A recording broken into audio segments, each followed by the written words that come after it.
Hello friends, how you. तो आज हम लोग बात करेंगे हिंडनबर्ग रिपोर्ट के ऊपर। हिंडनबर्ग का नाम जो है वो हिंडनबर्ग का नाम काफ़ी दिनों से चर्चा में है इधर। और इसकी जो बेसिकली जो चर्चा का पहले सबसे पहले जानते हैं कि ये हिंडनबर्ग जो कंपनी है, रिपोर्ट है, रिसर्च कंपनी है क्या। ये बेसिकली अमेरिका में फाउंड की गई है। इसके जो फाउंडर हैं वो नेथन एंडरसन है। 2017 में उन्होंने ये कंपनी फॉर्म किया और इसका नाम हिंडनबर्ग इसलिए रखा क्योंकि एक हिंडनबर्ग नाम का शहर था जर्मनी में। वहाँ पे एक एयरलाइंस थी, उस पे एक हादसा हुआ था जिसमें कि करीब 37-38 लोगों की जो है वो जान गई थी। और इसकी जो कारण था इसका ये था कि ये मैन मेड डिज़ास्टर था। इसमें जो था वो क्या हुआ था कि हाइड्रोजन गैस ज़्यादा भर गई थी प्लेन में, तो इस वजह से इसका जो है वो प्लेन क्रैश हुआ। तो ये एक मैन मेड डिज़ास्टर था, तो उन्होंने उसके ऊपर ये एक कंपनी का नाम रखा है, रिसर्च कंपनी का, कि ये जो मैन मेड डिज़ास्टर्स हैं हम इनसे कैसे लोगों को जो है वो बचाएं। तो इनका जो बिजनेस मॉडल है हिंडनबर्ग का, वो शॉर्ट सेलिंग के ऊपर है। शॉर्ट सेलिंग होती है जिससे जो है वो इन्वेस्टर्स को वो ये बता देते हैं ट्रेडिंग में कि भाई उनकी अपनी रिपोर्ट में कि भाई उन्होंने जो है वो जैसे अदानी ग्रुप है या निकोला ग्रुप है, उन्होंने इसके ऊपर कई बार रिसर्च किया है और भी दूसरी कंपनीज हैं, तो वो उन कंपनीज के बारे में बता देते हैं कि भाई ये कंपनीज जो है वो कुछ फ्रॉडुलेंट एक्टिविटीज़ में है, कुछ मनी लॉन्ड्रिंग में है, शेल कंपनीज फॉर्म करके इलीगल तरीके से कम पैसे को जो है वो लगा रही हैं।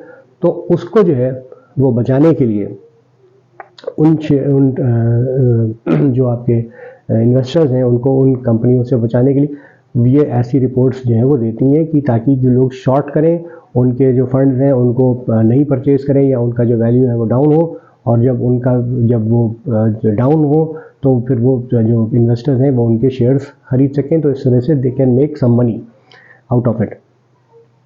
तो ये इनका बिजनेस मॉडल है।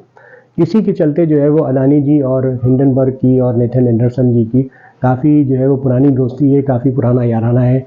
और काफ़ी बार उन्होंने, इससे पहले 2023 में भी उन्होंने हिंडनबर्ग ने अदानी ग्रुप ऑफ कंपनीज़ के ऊपर जो है वो कुछ आरोप लगाए कि भाई उन्होंने जो है वो मनी साइफनिंग किया, उन्होंने जो है शेल कंपनीज फॉर्म करके उन्होंने पैसा जो है वो अदानी ग्रुप ऑफ कंपनीज में राउट किया। इसके ऊपर जो है वो सेबी ने जांच भी किया, सुप्रीम कोर्ट में भी मामला गया।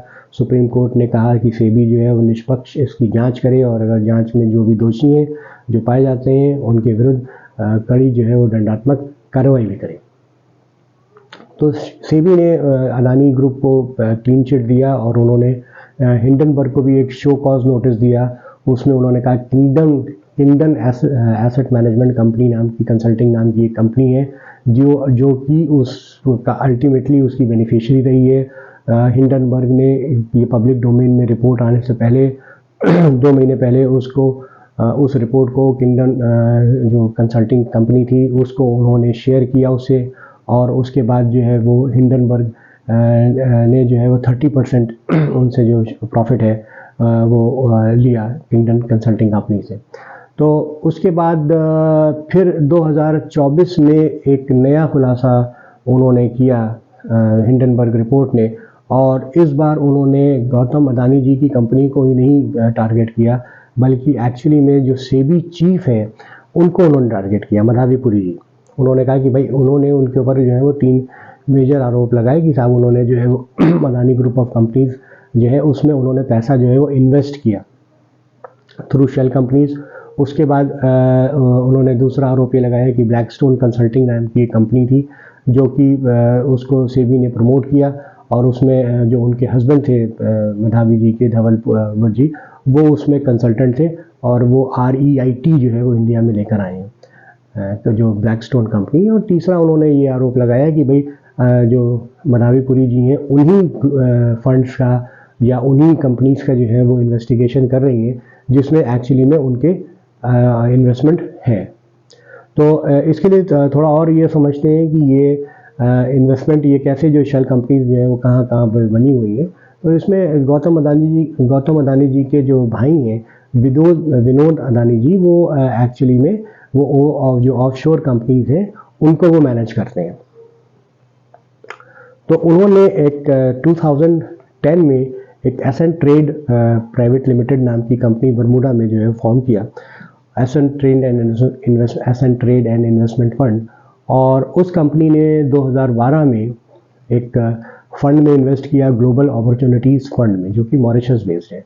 ग्लोबल अपॉर्चुनिटीज़ फंड ने एक सब फंड किया ग्लोबल डायनेमिक अपॉर्चुनिटीज़ फंड में, और इसी में जो हमारी सेबी चीफ हैं मधावी जी, उन्होंने उसमें इन्वेस्टमेंट किए हुए थे, और वो जो फंड था जिसमें इन्वेस्टमेंट किया हुआ था वो था IPE+1 फंड, जो कि आपका IIFL द्वारा जो था वो संचालित होता था, और या 360 द्वारा संचालित होता था। तो ये एक वेल्थ मैनेजमेंट कंपनी है IIFL। तो उन्होंने उस फंड में लगाया, जबकि मेधावी जी ने जो अपना जवाब दिया उसमें ये कहा कि भाई हम लोगों ने 2015 में ये कंपनी इसमें इन्वेस्टमेंट किया था, क्योंकि मैं उस टाइम वो यहाँ सेबी के फुल टाइम मेंबर होने से पहले वो सिंगापुर और में थी, और उन्होंने ये कंसल्टिंग फर्म, एक अगोरा कंसल्टिंग फर्म जो है वो फॉर्म किया था, जिसमें उसके 90% उनके स्टेक्स हैं। और उस कंपनी ने जो है कंसल्टिंग फर्म उन्होंने, सॉरी, जो अगोरा कंसल्टिंग थी, उन्होंने और उनके हस्बैंड ने जो है फॉर्म किया था, और उसमें उन्होंने इन्वेस्टमेंट जो था वो IPE+ फंड में इसलिए इन्वेस्ट किया था क्योंकि उनके एक चाइल्डहुड बचपन के दोस्त थे उनके फ्रेंड के, अनिल आहूजा जी, जो इस फंड के चीफ इन्वेस्टमेंट ऑफिसर थे, CIO थे। और लेकिन हालांकि एक जो कॉन्फ्लिक्ट ऑफ इंटरेस्ट ये आता है कि वो चीफ इन्वेस्टमेंट ऑफिसर तो थे IPE+ फंड के, लेकिन +1 फंड के, लेकिन साथ में ही वो अदानी ग्रुप ऑफ कंपनीज के डायरेक्टर भी थे। तो यहाँ पे एक कॉन्फ्लिक्ट ऑफ इंटरेस्ट है, लेकिन बहरहाल उन्होंने ये कहा कि भाई हम लोगों ने उनके कहने पे जो है वो फंड्स में इन्वेस्ट किया, और जब वो हट गए तो हम लोगों ने फंड्स जो है वो वहाँ से इन्वेस्टमेंट हटा लिया। 2017 में वो फुल टाइम यहाँ पे मेंबर बनी सेबी की, और उसके बाद उन्होंने इन्वेस्टमेंट जो है वो उसमें से हटा लिए।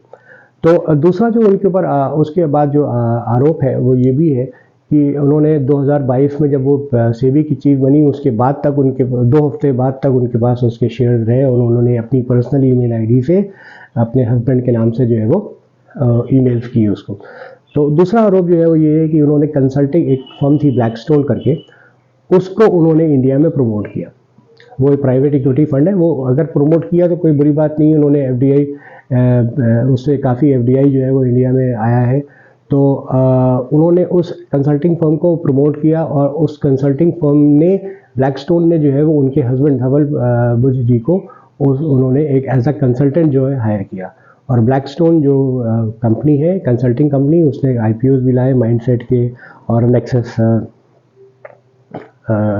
कंपनी के, और उसके बाद उन्होंने उसको 2019 में जो ये आपके हस्बैंड हैं धवल जी, उनको उन्होंने जो है वो फुल टाइम एक कंसल्टेंट भी हायर किया 2019 में। तो ये कहीं ना कहीं जो है वो उन्होंने जो प्रमोट किया, तो भाई उसमें कहीं ना कहीं कॉन्फ्लिक्ट ऑफ इंटरेस्ट भी आता है।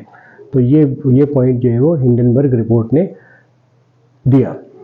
उसके बाद जो तीसरा आरोप उन्होंने लगाया वो ये लगाया कि भाई ये जो आपके फंड्स, जो जिस फंड्स की वो जांच कर रही हैं, उसी फंड में उन्होंने पैसा लगाया हुआ है, ग्लोबल डायनेमिक अपॉर्चुनिटीज़ फंड में और IPE+ फंड में। उन्होंने जो सेबी चीफ हैं मधावी जी, उनका पैसा भी उसमें लगा हुआ है। तो जो कुछ ऐसे फंड्स भी थे जैसे इमर्जिंग इंडिया फंड्स और इमर्जिंग रिसर्जेंट इंडिया फंड्स, ये जो फंड्स हैं मॉरिशस बेस्ड हैं, इनकी जो पेरेंट कंपनी है ट्राइडेंट ट्रस्ट, वो एक्चुअली एडमिनिस्टर करती है ग्लोबल अपॉर्चुनिटीज़ फंड को, जो अगेन मॉरिशस में, और उसने सब फंड जो है उसका वो ग्लोबल डायनेमिक अपॉर्चुनिटीज़ फंड है, जिसमें कि मधावी जी का पैसा लगा हुआ है। तो ये उन्होंने थोड़े से कुछ आरोप लगाए उन्होंने कि वो ये कंपनीज जो है वो आपका IPE जो है वो अदानी ग्रुप ऑफ कंपनीज में पैसे जो है वो लगाते हैं। एक ऑफशोर एंटिटी बनाई उन्होंने उस फंड से, और वो फंड्स का पैसा जो है वो वहाँ पे अदानी ग्रुप ऑफ कंपनीज में लगाते हैं। इससे पहले भी जब हिंडनबर्ग ने रिपोर्ट दी थी तो सेबी ने भाई उनको शो कॉज नोटिस दिया कि किंगडम मैनेजमेंट कंसल्टिंग कंपनी नाम की एक कंपनी है, जिसको कि हिंडनबर्ग ने जो है रिपोर्ट साझा किया, शेयर किया उस रिपोर्ट को पब्लिक डोमेन के आने से 2 महीने पहले तक। और उन्होंने सेबी चीफ ने एक के अपॉर्चुनिटीज़ फंड का भी नाम लिया। उन्होंने कहा कि इस पूरे प्रकरण में, इस पूरे एपिसोड में एक ऐसा एंटिटी है जो कि जिसका नाम नहीं उन्होंने कहा कि वो उसने जो है शॉर्ट किया है गौतम अडानी जी के शेयर्स को, और के opportunities fund, Kotak opportunities fund जो मॉरिशस बेस्ड है, कोटक कंपनी का, उसने जो है वो पैसे उसमें पैसे जो है वो डाले गए और उससे जो है वो अडानी ग्रुप को शॉर्ट किया गया है। तो ये आरोप था सेबी चीफ का। उन्होंने जो शो कॉज नोटिस दी थी। इसके ऊपर अब थोड़ी सी राजनीति जो है वो चलने लगी है।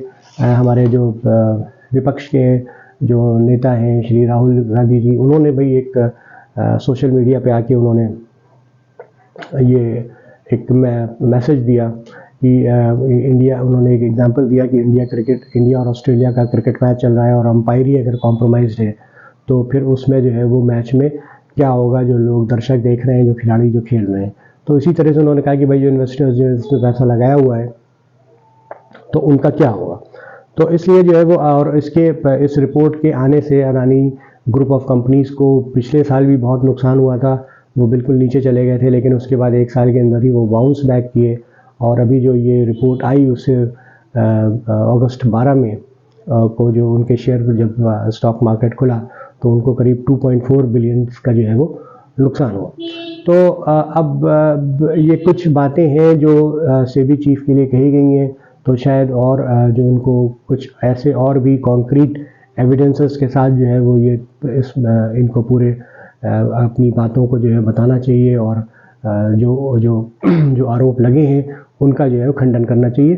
क्योंकि बीजेपी ने तो ये कहा कि भाई ये एक एंटी इंडिया कैंपेन है और एक देशद्रोही लोग जो हैं वो इस चीज़ों को प्रमोट कर रहे हैं। ये जो पूरा प्रकरण है ये इंडियन इकॉनमी को डिस्टेबलाइज करने के लिए किया गया है और उसमें जो प्रमुख व्यक्ति हैं, मेन व्यक्ति जो हैं वो जॉर्ज सोरोस हैं जो कि एक अमेरिकन इन्वेस्टमेंट है और वो एंटी मोदी हैं, एंटी इंडिया हैं और वो बीजेपी गवर्नमेंट के लिए या मोदी जी के लिए बहुत सी बातें करते रहते हैं। तो ये एक मैंने छोटा सा एक आपको आउटलाइन दिया, एक ब्रीफ दिया हिंडनबर्ग रिपोर्ट के बारे में। तो I hope you enjoyed this video. In case if you have liked this video, then please click the like button and subscribe to my channel. Thank you very much.